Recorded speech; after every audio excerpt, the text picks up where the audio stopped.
तर नमस्कार मित्रांनो, आज आपण आलेलो आहोत तालुका जामनेर, जिल्हा जळगाव, मोयखेडा गावामध्ये. हे आपल्या शेतकरी बांधवाकडे आजूबाजूला आपण बघू शकतो केळी आहेत, त्याच्यानंतर काही मिरच्या लावलेल्या आहेत. आणि या ठिकाणी यांनी काही दिवसापूर्वी आपला RPS वापरला होता. टरबूजासाठी त्यांनी चांगला रिझल्ट घेतला होता. तर आपण त्यांच्याकडूनच थोडीशी माहिती घेऊयात. तर भेटूयात आपण आपल्या शेतकरी दादांना. नमस्कार दादा, तुमचं नाव सांगा. नमस्कार दादा, माझं नाव आहे ज्ञानेश्वर प्रल्हाद पटेल. मी RPS वापरलेलं होतं. आपलं शेत कुठे आहे आता? आपलं शेत आहे मोयखेडा, तालुका जामनेर, जिल्हा जळगाव. तुम्हाला RPS कुठून भेटलं होतं?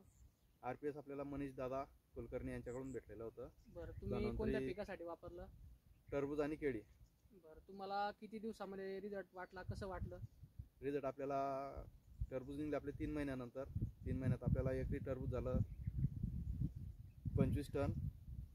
25 ते 30 टनाचा तुम्हाला रिझल्ट भेटला, एकरी रिझल्ट आलेला भेटला. हो. याच्या आधी तुम्ही वापरलं होतं का? नाही, याच्या आधी नाही वापरलं. पहिल्यांदा तुम्ही वापरलं? वापरलं. तुमच्या भागामध्ये वापरलं होतं का RPS कोणी याच्या आधी? नाही, याच्या आधी आमच्याकडे कोणीच वापरलं. याच्या आधी टरबूज घेतलं होतं का तुमच्या भागामध्ये? हो, टरबूज घेतलेलं आहे. मग त्यांना किती उत्पन्न आलं या टायमाला तरी साधारण? त्यांना एकरी आलाय तरी 10 ते 15 टन.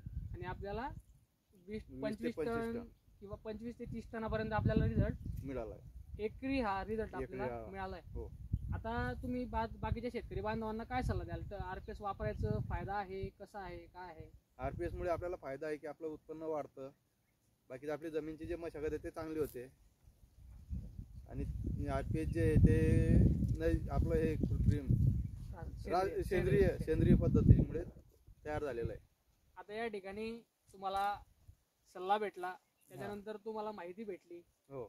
तर याच्यानंतर आता तुम्ही केळीला वापरता आहात, तर तुम्हाला आता केळीला वापरणार बॅकटोरीच वगैरे, तर भविष्यात तुम्ही शेतकऱ्याला काय सल्ला देणार? वापरायचं, त्याचे तुम्हाला रिझल्ट चांगले आले, तुम्ही वापरा, नका वापरू, तसा तुम्ही शेतकऱ्याला काय सल्ला देणार? नाही, शेतकऱ्याला चांगला सल्ला द्यायला लागेल ना, वापरायचं सांगायला लागेल ना. जर कधी आपल्याला रिझल्ट भेटतोय तर मग वापरायला काही हरकत नाही ना. बघा, तर मित्रांनो, आज आपण या ठिकाणी आलेलो आहोत. या ठिकाणी बघू शकतो आपण, यांनी टरबूज काढले, पहिल्यांदाच त्यांनी वापरलं आणि त्यांना एवढा दुप्पटपेक्षा चांगलं उत्पन्न, बाकीच्या शेतकऱ्यांपेक्षा चांगलं उत्पन्न त्यांना या ठिकाणी एकरी आलेलं आहे.